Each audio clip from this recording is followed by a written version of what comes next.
18 মে 2025 রাহু রাশি পরিবর্তন করবে, অবস্থান করবে কুম্ভ রাশিতে এবং কুম্ভ রাশিতে থাকবে 25 নভেম্বর 2026 পর্যন্ত। দীর্ঘ প্রায় 18 মাস পর্যন্ত থাকবে। তবে যে মুহূর্তে রাহু রাশি পরিবর্তন করছে সেই সময় আবার পূর্বা ভাদ্রপদ নক্ষত্র অবস্থান করছে, সেটা হচ্ছে দেবগুরু বৃহস্পতির নক্ষত্র। তো রাহুর এই পরিবর্তন, এই কুম্ভ রাশিতে অবস্থান বৃশ্চিক রাশির উপর কি প্রভাব পড়বে এই বিষয়ে আজকে বিশেষভাবে আপনাদের সামনে তুলে ধরবো। কোন দিক থেকে বৃশ্চিক রাশি লাভবান হতে যাচ্ছে, কোন দিক থেকে সাবধানে থাকতে হবে এবং কোন বিশেষ উপাচার করতে হবে এই সময়কালে যাতে রাহুর প্রভাব থেকে যথেষ্ট ভালো ফল পাওয়া যায় রাহুর এই অবস্থানে, এই সমস্ত কিছু তুলে ধরবো। তো যাই হোক, অনুষ্ঠানটি শুরু করার মুহূর্তে সমস্ত দর্শক বন্ধুকে নমস্কার জানাচ্ছি এবং তার সাথে বলবো যারা বহুদিন ধরে আমাদের অনুষ্ঠান দেখেন এখনও পর্যন্ত সাবস্ক্রাইব করেননি তাদের কাছে বিশেষ অনুরোধ করব চ্যানেলটি সাবস্ক্রাইব করার জন্য। যদি ভালো লাগে তাহলে লাইক শেয়ার কমেন্ট অবশ্যই করবেন। তবে আমি কোনো রকম কোনো দর্শক বন্ধুকে বিভ্রান্তের মধ্যে রাখতে চাই না। এটা গ্রহদের গোচরের উপরই আলোচনা করা হচ্ছে, কারো কোনো রকম ব্যক্তিগত কুষ্টি ধরে আলোচনা নয়। আর এর ফল আপনারা চন্দ্ররাশি কিংবা লগ্ন হিসাবেও দেখতে পারেন, নাম রাশি অনুসারেও দেখতে পারেন। বৃশ্চিক রাশির ক্ষেত্রে কুম্ভ রাশিটা হচ্ছে চতুর্থ ঘর, চতুর্থ ঘরে অবস্থান করবে রাহু এবং পূর্বা ভাদ্রপদ নক্ষত্রে। আজকে বিশেষ তিনটি গ্রহকে নিয়ে আলোচনা করব, রাহু, তারপর হচ্ছে শনিদেব এবং দেবগুরু বৃহস্পতি, এবং এই তিনটি গ্রহ যে নক্ষত্র অবস্থান করছে সেই নক্ষত্রগুলোকে নিয়ে আলোচনা করব। যেমন শনি অবস্থান করছে উত্তরা ভাদ্রপদ নক্ষত্রে, নিজের নক্ষত্রে। 13ই জুলাই শনি কিন্তু বক্রি হবে। অক্টোবরের 3 তারিখে আবার পূর্বা ভাদ্রপদ নক্ষত্রে ফিরে আসবে আবার এই শনি। দেবগুরু বৃহস্পতি অবস্থান করছে মৃগশিরা নক্ষত্রে, মৃগশিরা নক্ষত্রে অবস্থান করছে 13ই জুন। 13ই জুন আবার নক্ষত্র পরিবর্তনও করবে দেবগুরু বৃহস্পতি। তখন আবার দেবগুরু বৃহস্পতি আদ্রাতে প্রবেশ করবে। আদ্রাতে আবার আগস্ট মাসের 14 তারিখ পর্যন্ত থাকবে, 12 তারিখ পর্যন্ত থাকবে আগস্ট মাসের। তারপরে আবার নিজের নক্ষত্র পুনর্বসুতে অবস্থান করবে। তো যাই হোক, সেটা অন্য ব্যাপার। এখন পূর্বা ভাদ্রপদে রয়েছে রাহু, দেবগুরু বৃহস্পতি মৃগশিরাতে এবং শনি রয়েছে উত্তরা ভাদ্রপদ। এই তিনটি নক্ষত্রের উপর মেন প্রকাশটা থাকবে। এই বৃশ্চিক রাশির ক্ষেত্রে এই নক্ষত্রে কি অবস্থান, মানে কি ফল দিতে যাচ্ছে এই বিষয়ে তুলে ধরব।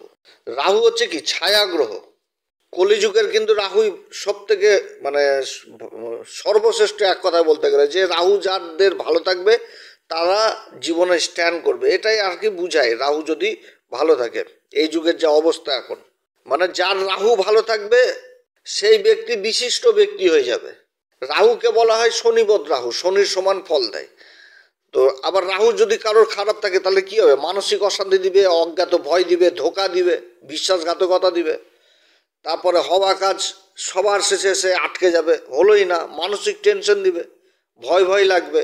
ভ্রম জিনিসটা বিশেষভাবে তৈরি করে দিবে, ভ্রম তৈরি করে দিবে।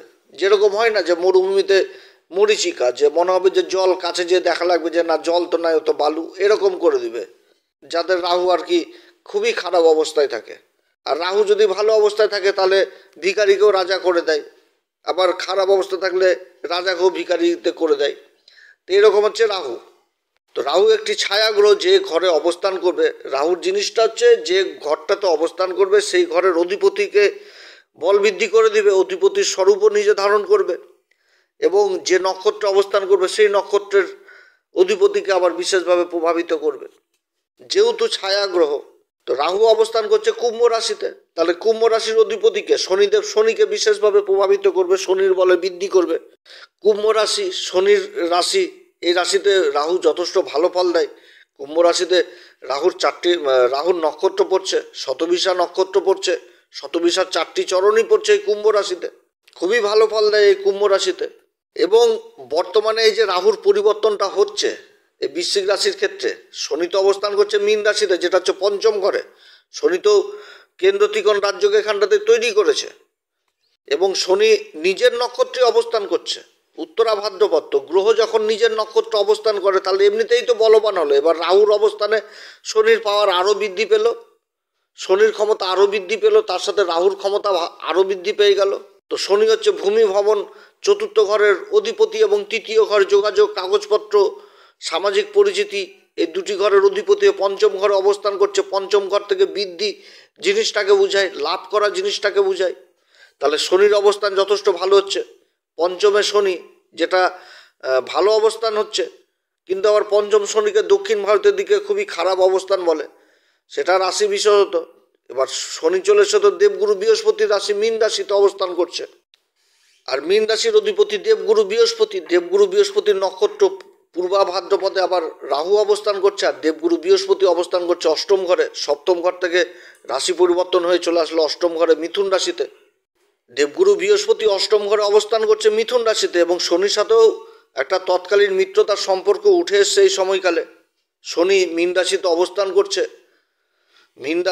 মীন রাশিতে অবস্থান করছে শনি। শনির পরম মিত্র হচ্ছে বুধ, বুধের রাশিতে দেবগুরু বৃহস্পতি অবস্থান করছে, অর্থাৎ একটা তৎকালীন সম্পর্ক উঠে এসছে, যার জন্য শনিও খুব ভালো অবস্থায় রয়েছে, দেবগুরু ও বৃহস্পতি খুব ভালো অবস্থায় রয়েছে, তার সাথে এবার রাহুও যথেষ্ট ভালো অবস্থান পেয়ে গেল। অর্থাৎ বৃশ্চিক রাশির ক্ষেত্রে যথেষ্ট ভালো হতে যাচ্ছে এই রাহুর পরিবর্তন। সব দিক থেকে উন্নতি চরম শিখরে পৌঁছাবে বৃশ্চিক রাশি। তবে বিশেষ করে কিছু ক্ষেত্রে আবার সাবধানও থাকতে হবে, কারণ রাহু যতই ভালো পজিশনে থাকুক, মূল স্বভাব যেটা হচ্ছে পাপী গ্রহ হচ্ছে রাহু। পাপের দিক থেকে সবার প্রথম নাম হচ্ছে রাহুর। তাহলে তার মূল স্বভাব কিন্তু সে ছাড়বে না, মূল স্বভাব কিছু না কিছু প্রভাব দিবেই, যতই ভালো পজিশনে থাকুক। এবং সব থেকে বড় জিনিস হচ্ছে যে রাহু যে ঘরে অবস্থান করছে, যে কুম্ভ রাশিতে অবস্থান করছে, সেই কুম্ভ রাশির অধিপতি শনির অবস্থান যথেষ্ট ভালো। অতএব রাহু এখানটাতে যথেষ্ট ভালো ফল দিবে, কারণ রাহু তো ছায়া গ্রহ। তো এই যে তিনটি গ্রহ শনি, রাহু এবং দেবগুরু বৃহস্পতি একটি রাশিতে সর্বাধিক থাকে, এবং কেতু থাকে। কেতুকে নিয়ে আছে তো আজকে আলোচনা করব না, কারণ কেতুকে নিয়ে আলোচনা করলে, কেতু সম্পর্কে বললে আবার কালসর্প যোগ তৈরি হচ্ছে সেটাকেও নিয়ে বলতে পারবো, তো সেটা পরবর্তী ভিডিওতে বলবো। তো এই যে তিনটি গ্রহের যে অবস্থান হতে যাচ্ছে, এটা খুবই বিভৎস অবস্থান। চতুর্থ ঘরের রাহুর অবস্থান দেখে মনে হবে যে খুবই খারাপ অবস্থান, কিন্তু আজকে যে নক্ষত্র সেটা কিন্তু পূর্বা ভাদ্রপদ নিয়েই বলছি। এরপরে শতবিশা আসবে, তখন শতবিশাতে, কিন্তু পূর্বা ভাদ্রপদ নক্ষত্রে রাহুর অবস্থান যথেষ্ট ভালো অবস্থান হতে যাচ্ছে এই বৃশ্চিক রাশির ক্ষেত্রে। কারণ যে কোণটা পাচ্ছে রাহু, সেই কোণটা হয়ে গেছে কি মোক্ষ ত্রিকোণ, এবং যে নক্ষত্র অবস্থান করছে সেই নক্ষত্রের অধিপতি দেবগুরু বৃহস্পতি। দেবগুরু বৃহস্পতিও মোক্ষ ত্রিকোণে অবস্থান করছে, এবং শনি অবস্থান করছে আবার ধর্ম ত্রিকোণে। অর্থাৎ আধ্যাত্মিক দিক থেকে বিশেষ লাভবান হতে যাচ্ছে বৃশ্চিক রাশি সেই সমস্ত জাতক জাতিকারা যারা আধ্যাত্মিকের সাথে জুড়ে রয়েছেন, যারা গুরুর সাথে জুড়ে রয়েছেন, যারা ধর্মের সাথে জুড়ে রয়েছেন, যারা ঈশ্বর ভক্তিতে, ঈশ্বর আরাধনায় বিলীন হচ্ছেন, তাদের জন্য এই গোচরটা যথেষ্ট ভালো। এই সময়কালে যাদের জন্মকুষ্ঠিতে এরকম যোগ রয়েছে, তাদের মধ্যে বিশেষ গুণ দেখা দিবে। সেটা কি, যে কোনো একটা স্বপ্ন দেখলো, সেই স্বপ্নও সত্যি হওয়া। কারণ দেবগুরু বৃহস্পতি অষ্টম ঘরে অবস্থান করছে, তার নবম দৃষ্টি পড়ছে রাহুর উপরে, এবং রাহুর যে পঞ্চম দৃষ্টি, সে পঞ্চম দৃষ্টি পড়ছে তার মূল ত্রিকোণ রাশি এই মিথুন রাশির উপর, যেখানটাতে দেবগুরু বৃহস্পতি অবস্থান করছে। তো একটা সম্পর্ক তৈরি হয়েছে, এবং রাহু যে ঘরে উচ্চ হয়ে যায় সে বৃষ রাশি, কেন্দ্রের সাথে সম্পর্ক হয়ে গেছে রাহু সে বৃষ রাশির সাথে। অর্থাৎ একটা ভালো দিক কিন্তু উঠে আসছে এই সময়কালে। শনি অবস্থান করছে পঞ্চম ঘরে, যে নক্ষত্র অবস্থান করছে সেটা হচ্ছে উত্তরা ভাদ্রপদ নক্ষত্র।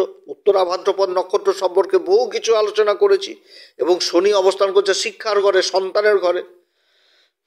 শনি অবস্থান করছে উত্তরা ভাদ্রপদ নক্ষত্রে, যার মেন জিনিসটা হচ্ছে হিসাব, জীবনে ক্ষুদ্র থেকে ক্ষুদ্র হিসাব করে এই নক্ষত্রের জাতক জাতিকারা। তাহলে শিক্ষার দিক থেকে যারা ম্যাথামেটিক্স লাইনে রয়েছেন সেই সমস্ত শিক্ষার্থীদের জন্য যথেষ্ট ভালো। দেবগুরু বৃহস্পতি অষ্টম ঘরে অবস্থান করছে, তাহলে শিক্ষার দিক থেকে যথেষ্ট ভালো অবস্থান। যারা ডাক্তারি লাইন নিয়ে পড়াশোনা করছেন তাদের জন্য যথেষ্ট ভালো অবস্থান। সেরকম যারা সফটওয়্যার লাইনে রয়েছেন, যারা কম্পিউটার সায়েন্স নিয়ে পড়ছেন, যেটা বর্তমানে উঠে আসছে আর কি, যে যোগাযোগ মানে তো অনেক কিছু এখন বুঝাচ্ছে, এআই থেকে আরম্ভ করে, কম্পিউটার থেকে আরম্ভ করে, আরও যেগুলো সঞ্চার বিভাগগুলো রয়েছে, কম্পিউটার, তারপরে অনেকে মহাকাশের উপর গবেষণা করছেন। তো বিভিন্ন রকম উচ্চ শিক্ষা, যেটাকে এক কথায় বলা যেতে পারে, এই সমস্ত ঈশ্বর সাথে যারা যোগ যাদের রয়েছে, তাদের কিন্তু এই রাহুর গোচর যথেষ্ট ভালো হতে যাচ্ছে। কারণ তিনটি গ্রহ একটা খুব ভালো পজিশন পেয়ে গেছে। শনি বৃশ্চিক রাশির ক্ষেত্রে তৃতীয় ঘর, এবং চতুর্থ ঘরের অধিপতিও পঞ্চম ঘরে অবস্থান করছে। তৃতীয় ঘরটা কি, ডকুমেন্টেন্সি, কাগজপত্র, যোগাযোগের ঘর, তার অধিপতি এসে পঞ্চম ঘরে অবস্থান করছে। রাহু তারই রাশিতে অবস্থান করছে। তাহলে এখানটাতে শনির যে হিসাব, শনি কিন্তু এটাই বোঝাচ্ছে যে কোনো কাজ করতে গেলে কাগজপত্র মেনটেন করে করতে হবে এবং হিসাবপত্র নিয়ে করতে হবে। যে কোনো কাজ চুক্তি হিসাবেই করতে হবে। এবং রাহুর দৃষ্টি থাকছে কর্মের ঘরে, কর্মের ঘরে আবার কেতু অবস্থান করছে, তো কেতু যখন নিয়ে আসবো তখন কেতুকে নিয়ে বিশেষ আলোচনা করব। রাহুর এই অবস্থানে বৃশ্চিক রাশি কিন্তু বহু রকম অ্যাম্বিশন, বহু রকম চিন্তাধারা, নতুন নতুন চিন্তাধারা এগুলো কিন্তু পাবে, যে কিভাবে নিজের জীবনকে, নিজের স্বপ্নকে পূরণ করব, কিভাবে নিজের ভবিষ্যৎকে এগিয়ে নিয়ে যাব, এগুলো কিন্তু চিন্তা উঠে চলে আসবে। এবং তার সাথে কি হবে, বিবেকবান হবে, তীক্ষ্ণ বুদ্ধি সম্পন্ন হবে, সমাজে মান সম্মান যথেষ্ট বৃদ্ধি পাবে। যারা রাজনীতির সাথে যুক্ত রয়েছেন তারা কূটনীতির সাথে এগিয়ে যাবে, সমাজে নিজের কথাকে তুলে ধরতে পারবে, বিপরীত থেকে বিপরীত পরিস্থিতিতে উঠে আসতে পারবে যারা রাজনীতির সাথে যুক্ত রয়েছেন। আবার এই সময়কালে গভীর শত্রু, বিশ্বাসঘাতক এদেরকেও চিনতে পারবে খুব ভালো মতন করে। যার জন্য শনির যে অবস্থান, শনি কিন্তু এটাই বোঝাচ্ছে যে কোনো কাজ করতে গেলে কাগজপত্র মেনটেন করেই করতে হবে।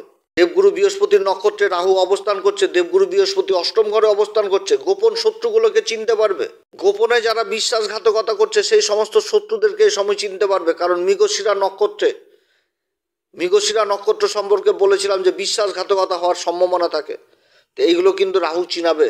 রাহু তীক্ষ্ণ বুদ্ধি সম্পন্ন করবে এই বৃশ্চিক রাশিকে। চতুর্থ ঘরে রাহু অবস্থান করছে, রাহুর পাপ প্রভাবটা এখানটাতে অন্যরকমভাবে হবে, কারণ রাহু কিন্তু শর্টকাট পদ্ধতিও দিবে। তো রাহু যেরকম শর্টকাট পদ্ধতি দিবে সেরকম ধোকাদারি করাও শিখাবে এবং তার সাথে আবার ধোকা খাওয়াও শিখাবে। কারণ রাহুর কিন্তু এই জিনিসটাও থাকে যে যেখানে ধোকা দেওয়াও শিখাবে, তারপর ধোকা খাইয়ে দেওয়াও শিখে যাবে। অতএব যার জন্য কিন্তু শনির অবস্থান এটা বোঝাচ্ছে যে যে কোনো কাজ করতে হলে তোমাকে কাগজপত্র মেনটেন করে করতে হবে, যে ধোকা খাওয়ার জায়গাটা যেন কম থাকে, যে ধোকা যেন না খাওয়া লাগে যে কোনো কাজে।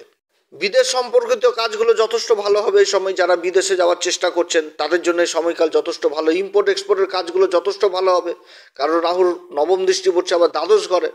দেবগুরু বৃহস্পতির আবার পঞ্চম দৃষ্টি সেই দ্বাদশ ঘরেই পড়ছে, দ্বাদশ ঘর সম্পূর্ণভাবে অ্যাক্টিভ হচ্ছে। সোশ্যাল কাজের সাথে যারা যুক্ত রয়েছেন তাদের জন্য যথেষ্ট ভালো। যারা মেডিটেশন, ধ্যান, সাধনার মধ্যে যুক্ত রয়েছেন তাদের জন্য যথেষ্ট ভালো। নিজের আত্মবিশ্লেষণ এই সময় করতে পারবে। ঈশ্বর সাধনায় যারা যুক্ত রয়েছেন, যারা ধর্মের সাথে যুক্ত রয়েছেন তাদের জন্য এই যোগ যথেষ্ট ভালো হতে যাচ্ছে। যারা গবেষণার সাথে যুক্ত রয়েছেন তাদের জন্য যথেষ্ট ভালো হতে যাচ্ছে। যারা প্রশাসন লেভেলে কোনো গোপন কাজের সাথে যুক্ত রয়েছেন, যে কাজগুলো সমাজের সামনে উঠে আসে না, এই কাজগুলো যথেষ্ট ভালো হবে। আবার কর্মক্ষেত্রে পরিবর্তনেরও যোগ রয়েছে, যে পরিবর্তনে কিন্তু প্রমোশনেরও যোগ রয়েছে। এই সময়কালে আনএক্সপেক্টেড মানি, যে টাকা পয়সাগুলো চিন্তা করা হয়নি কোনো দিন, সেই জায়গা থেকে টাকা পয়সা উঠে আসবে। হয়তো বহুদিন আগে কোনো টাকা পয়সা কোনো কাজে ফেসে গেছিলো, সেই টাকা পয়সা উদ্ধার হওয়ারও সম্ভাবনা থাকছে। এই সময়কালে আবার শ্বশুর বাড়ির সাথে সম্পর্ক ভালো হওয়ার সম্ভাবনা থাকছে। তবে নিজের বাড়ির সম্পর্ক হলেও কিছুটা সমস্যা থাকবে এই রাহুর এই অবস্থানে। চতুর্থ ঘরে রাহুর এটাই সবথেকে হচ্ছে মাইনাস পয়েন্ট, যে বাড়ির সুখ থেকে বঞ্চিত করে দেয়, এমন ব্যস্ত করে দেয় মনে হয় যে বাড়িতে যে কেন আসলাম, বাইরে থাকলেই ভালো হয়।